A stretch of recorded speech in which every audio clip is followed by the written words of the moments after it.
యువ మిత్రులు ఫిల్మ్ ఇండస్ట్రీలో ఒక నూతన శకాన్ని ప్రారంభించిన రామ్ చరణ్ గారు,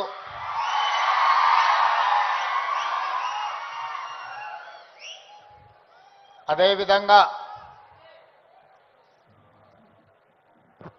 ఏ బ్యాక్గ్రౌండ్ మూవీ ఇండస్ట్రీలో లేకపోయినా కష్టపడితే రాణించొచ్చు అని నిరూపించిన మరో యువమిత్రులు విజయ్ దేవరకొండ గారు,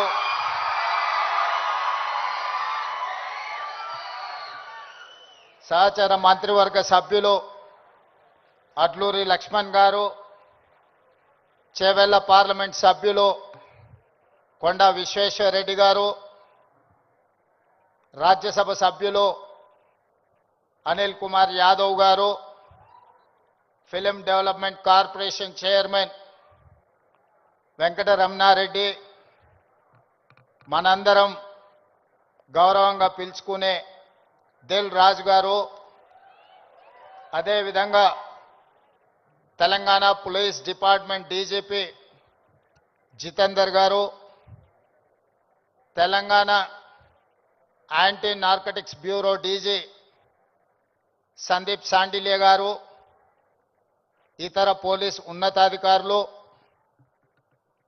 డ్రగ్స్ మహమ్మారిని నియంత్రించాలి అని, స్పోర్ట్స్ని ఆదర్శంగా తీసుకోవాలని మీ అందరినీ ప్రభావితం చేయాలని విచ్చేసిన పుల్లెల గోపీచంద్ గారు, అదేవిధంగా ఈ కార్యక్రమంలో పాల్గొన్న కవులు, కళాకారులు, వందలాది మా యువమిత్రులందరికీ కూడా మనస్ఫూర్తిగా తెలంగాణ రాష్ట్ర ముఖ్యమంత్రిగా స్వాగతం పలుకుతున్నా. మిత్రులారా, ఈ ప్రాంతానికి, ఈ ప్రజలకు ఒక గొప్ప చరిత్ర ఉన్నది. ఆనాటి కొమరం భీముడు, రామ్జీ గోండు నుంచి మొదలు పెడితే మలితరం తెలంగాణ ఉద్యమంలో నిజాంలకు, రజాకర్లకు వ్యతిరేకంగా పోరాటం చేసిన చాకలి ఐలమ్మ, దొడ్డి కొమరయ్య, అదేవిధంగా సర్దార్ సర్వాయి పాపన్న గౌడ్ లాంటి పోరాట యోధులు ఈ తెలంగాణ ప్రాంతానికి ఒక స్ఫూర్తి. ఇంతకుముందు అక్కడ ఒక యువమిత్రుడు గుర్తు చేస్తున్నారు, మన్యం వీరుడు అల్లూరి సీతారామరాజు నుంచి మొదలు పెడితే నల్లమల వీరుడు కొమరం భీముడు వరకు ఈ ప్రాంతం ఒకనాడు జల్ జమీన్ జంగల్ కోసం పోరాటం చేస్తే మలితరంలో భూమి కోసం, భుక్తి కోసం, విముక్తి కోసం జరిగిన పోరాటాలు ఈ ప్రాంతంలో ఎక్కడ చూసినా మీకు కనిపిస్తాయి.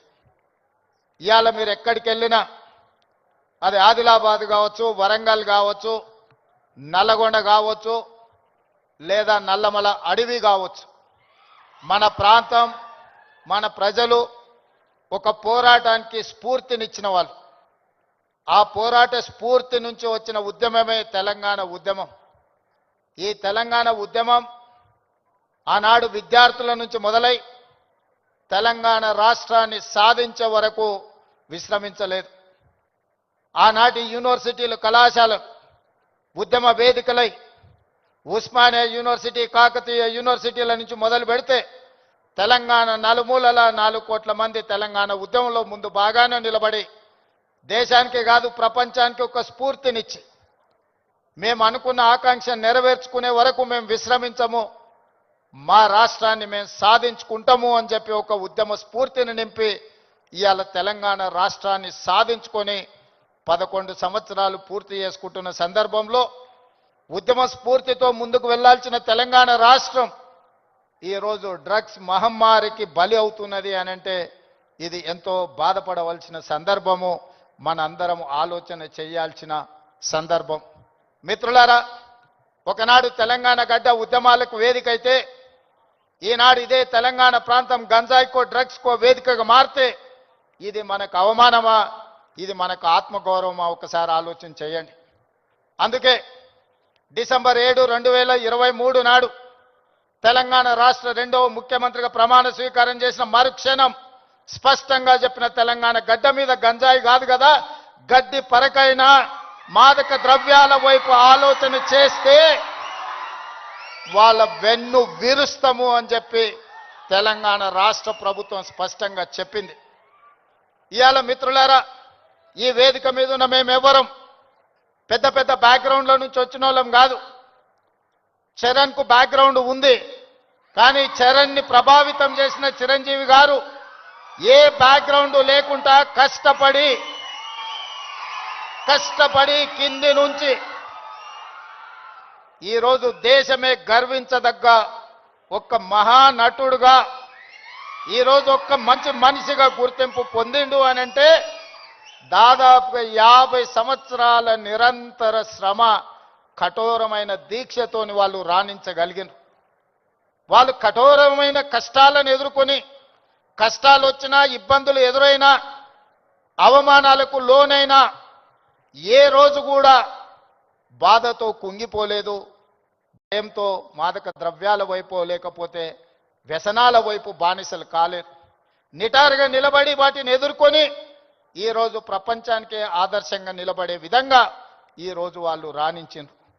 మరి ఈనాడు మనమందరం ఆలోచన చేయాలి. ఉద్యమ స్ఫూర్తి అయిన తెలంగాణ రాష్ట్రం, ఉద్యమాలతోనే సాధించుకున్న తెలంగాణ రాష్ట్రంలో ఈరోజు పాఠశాలల నుంచి కళాశాలల వరకు, కళాశాలల నుంచి యూనివర్సిటీల వరకు విద్యార్థులు గంజాయి ప్రభావితానికో లేకపోతే డ్రగ్స్ మహమ్మారికి బలైపోతున్నారు అని అంటే మనందరం చూసుకుంటూ కూర్చుందామా? ఒకసారి ఆలోచన చేయండి. అందుకే మిత్రులారా, ఈరోజు ప్రపంచ దేశాలలో అత్యధిక జనాభా ఉన్న దేశం భారతదేశం. కానీ ఈరోజు మీరు ఆలోచన చేయండి, మొన్న జరిగిన ఒలింపిక్స్ క్రీడల్లో పుల్లెల గోపీచంద్ గారు తయారు చేసిన వాళ్ళు కాస్తో కూస్తో మెడల్స్ సాధించి, సానియా మిర్జా కావచ్చు, లేకపోతే పివి సింధు కావచ్చు, లేదా నిఖత్ జరీన్ కావచ్చు, లేకపోతే సిరాజుద్దీన్ కావచ్చు, వీళ్ళు క్రీడలలో రాణించి ఈ దేశ ప్రతిష్టను కాపాడి. ఒకవైపు 140 కోట్ల జనాభా ఉన్న భారతదేశం ఒలింపిక్స్ లో ఒక్క గోల్డ్ మెడల్ సాధించలేదు అని అంటే ఇది ప్రపంచంలో మనకు అవమానం కాదా? ఒక్కసారి ఆలోచన చేయండి. ఈరోజు ఈ దేశంలో ఉన్న జనాభాలో 15 సంవత్సరాలు పైబడి 40 సంవత్సరాల లోపల ఉన్న యువత 68%. 140 కోట్ల జనాభాలో 68% యువత ఉన్న దేశం ప్రపంచంలో ఏకైక దేశం భారతదేశం. ఈ భారతదేశం ఒలింపిక్స్ లో ఒక గోల్డ్ మెడల్ సాధించలేదు అని అంటే మనందరం ఆలోచన చేసి ఈరోజు ఒక నిర్ణయం తీసుకోవాలి. అందుకే మిత్రులారా, ఈరోజు మీ అందరినీ వేదిక మీద నుంచి ఈడికొచ్చిన వాళ్ళు 100ల మందే ఉండొచ్చు, కానీ తెలంగాణ రాష్ట్రంలో ఉన్న లక్షలాది మంది విద్యార్థులను ఈ వేదిక మీద నుంచి నేను అడుగుతున్న మీ రేవంత్ అన్నగా, ఇది మన దేశానికి, మన రాష్ట్రానికి గౌరవాన్ని తెచ్చిపెట్టేదేనా? ఈ గంజాయికి బానిసలం అయితే ఈ రోజు ఈ దేశం మనుగడ సాధిస్తుందా? ఇంతకుముందు మిత్రులు చెప్పినట్టు మన దేశం యొక్క యువ సంపదను నిర్వీర్యం చేయాలి అంటే విజయ్ దేవరకొండ ఒక అంశాన్ని ప్రస్తావించండు. ప్రపంచ దేశాల ఆర్థిక వ్యవస్థను అధిగమించి సాంకేతికంగా అన్ని రకాలుగా ఈ దేశం ముందుకు వెళ్తే ఈ దేశాన్ని ఇంకా ఎదుర్కోలేము అన్నవాళ్ళు ఏదో రకంగా మనల్ని దెబ్బతీయాలని చూస్తారు. ఆ దెబ్బతీయడానికి ఒకరు యుద్ధం ఎన్నుకోవచ్చు,